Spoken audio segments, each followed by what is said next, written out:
What's up, guys? Got some interesting stories for you guys today in today's wrap-up, including a story about Rooster Teeth shutting down, about Warner Brothers doubling down on live service, and of course, the announcement that Ghost of Tsushima is finally being released for PC. Welcome to this week's wrap-up. Before we get started, it would be really awesome if you guys hit the like and subscribe buttons, as it really helps with the channel. Gonna shoot for a 1,000 subscriber goal this summer, so let's try to make that happen. Thanks again, guys. So our first story is coming out of Rooster Teeth and how they're shutting down after 21 years.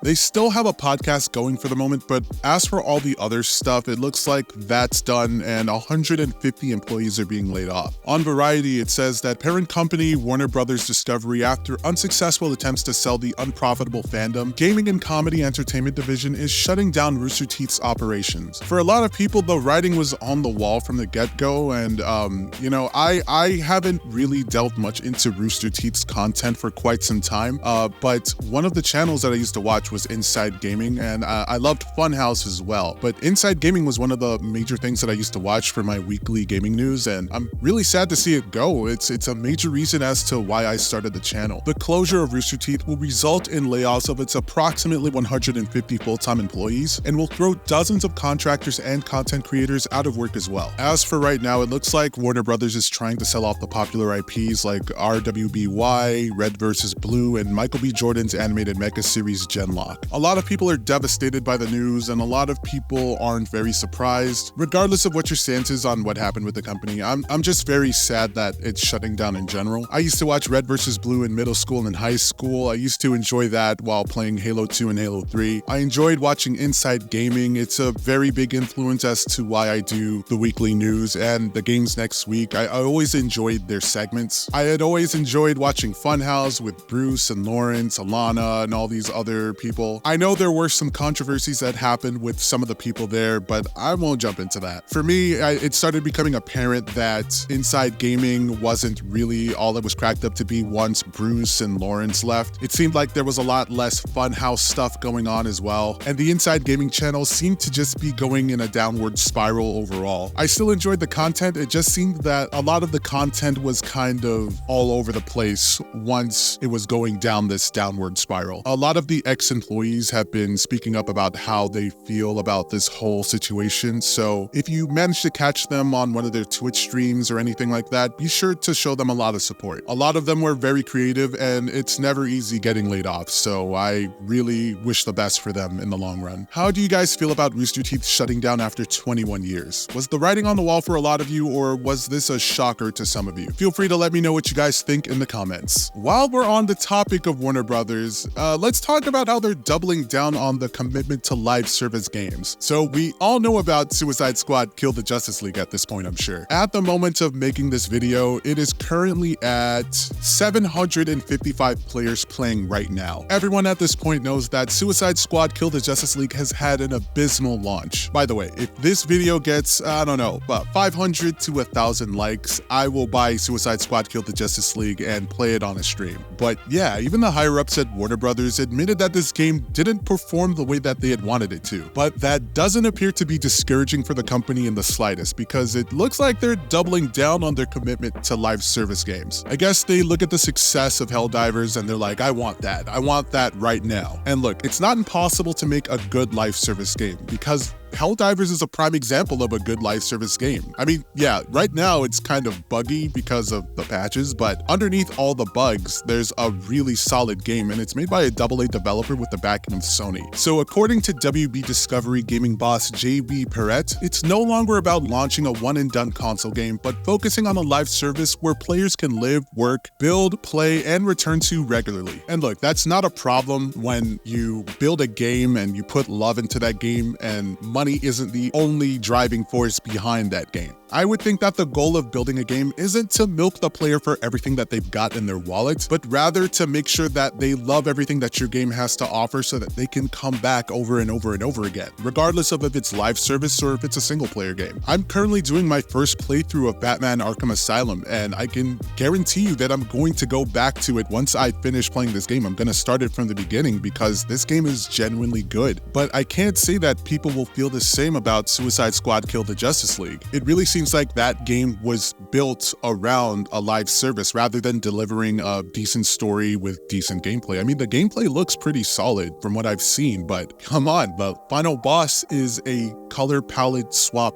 Flash. It also doesn't look like Mortal Kombat 1 is doing that great either, but despite that and the failure of Suicide Squad Kill the Justice League, Warner Brothers is gonna double down and continue on with this live service grind. The most that I could hope for is that they learn from the mistakes of Suicide Squad Kill the Justice League and deliver a good live service game. I mean, it's not impossible. Look at Helldivers 2. Fun game overall. It's great to play with friends. It's great to play with random people. Everything that I get and unlock, it feels earned. You don't even have to use your real money to buy stuff from the store. You could just grind it out and just save up with the currency that they have in the world. And the stuff that they have in the store isn't even really pay to win. It's just for cool armor that does have some effects that can benefit you in the world, but it's nothing that's going to change the tide in the game. So yeah, if WB can have a developer make a great live service game where fun comes first and live service is just something that's inside the game and not the driving force of the game, then I can get behind that. But let me know what you guys are thinking. I know the general idea is that live service is bad when in the hands of someone like WB, but do you guys think that it's possible for them to get a developer to make a great live service game? Let me know what you guys think in the comments. And saving the best one for last, the announcement that Ghost of Tsushima is finally coming to PC in May. So this week was a major week for gamers in general. There's the whole thing going on with Sweet Baby Inc. There's the announcement about Xbox games going multi-platform and making their way to PlayStation. Helldivers is having kind of a bumpy week, but the patches that are rolling through are pretty interesting. Still kind of salty about the nerfs, but you know, we'll adapt.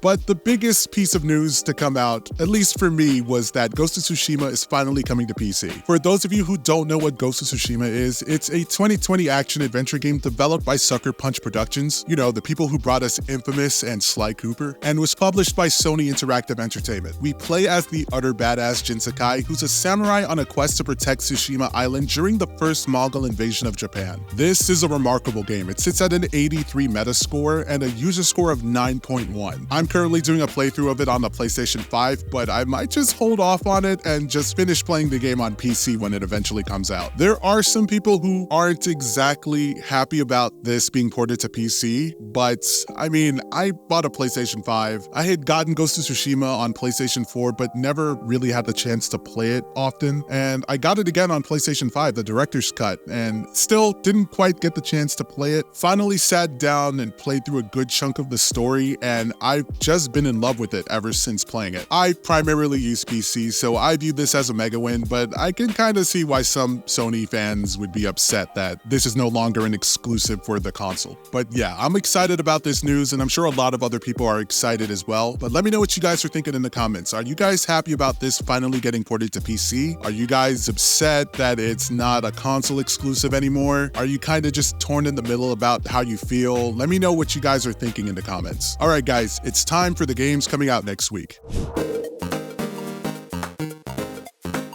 Death of a Wish. The Neo Sanctum shall fall. Sorry, it was all in caps, so I just felt like I should add that little bit of theatrics. Anyway, claim retribution against the theoretical faiths as you master vicious hack and slash combat in this action RPG where style is salvation. Coming to PC March 11th. Contra Operation Galaga. The legendary Contra series returns. This reimagining of the classic run-and-gun action game from the 80s features new stages, new enemies, new play mechanics, and co-op combat for up to 4 players. Coming out on PlayStation 5, PlayStation 4, Xbox Series X and S, Xbox One, Nintendo Switch, and PC, March 12th. Slovenia. A fantasy Metroidvania with morale choices and hunting the bosses who are not going to patiently wait for you in their lair. Study the monsters, track them, end them. Exploration of the vast interconnected fairy tale world, an acrobatic combat system, and weird locals are what awaits you. Coming to PC March 12th. Paint the Town Red VR. Paint the Town Red VR brings the chaotic first-person melee combat game into VR with unprecedented control. A fully immersive experience that places you directly into the world of Paint the Town Red with a host of new features designed to take full advantage of VR. Coming to MetaQuest, PSVR 2, and PC VR, March 14th. And finally, Outcast: A New new beginning. Explore the breathtaking alien world of Adelpha, support the local talents in their struggles, and fight your way through fast-paced battles against invading robot forces in this third-person open-world action-adventure sequel to the 1999 cult classic, coming to PlayStation 5, Xbox Series X and S, and PC March 15th. And that's a wrap, guys. Thanks for joining me for this week's wrap-up. If you guys enjoyed this episode, please be sure to like, share, and subscribe. Stay calm, stay casual, and I'll catch you guys in the next one.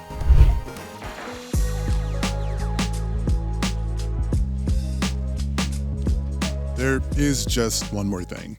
On March 1st, we lost Akira Toriyama, the person who created the Dragon Ball series, and I just wanted to say that I really appreciate everything that this man has made that contributed to my childhood. I used to watch Dragon Ball Z all the time when I would get home from school. I would play tons of Dragon Ball games. I really enjoyed Dragon Ball, Dragon Ball Z, Dragon Ball GT, even though a lot of fans don't really enjoy that one, and Dragon Ball Super. This man really contributed to my childhood, and with characters like Goku, Piccolo, Gohan, really helped shape me to be the man that I am today with a lot of the morals those characters stood by. Thank you for everything that you did, Akira Toriyama. I'm just one of many fans that are going to miss you dearly. But the work that you've done, the characters that you've made, the stories that you've written, the impact that they've left in all of our lives will help you live on in our hearts. Thank you for everything.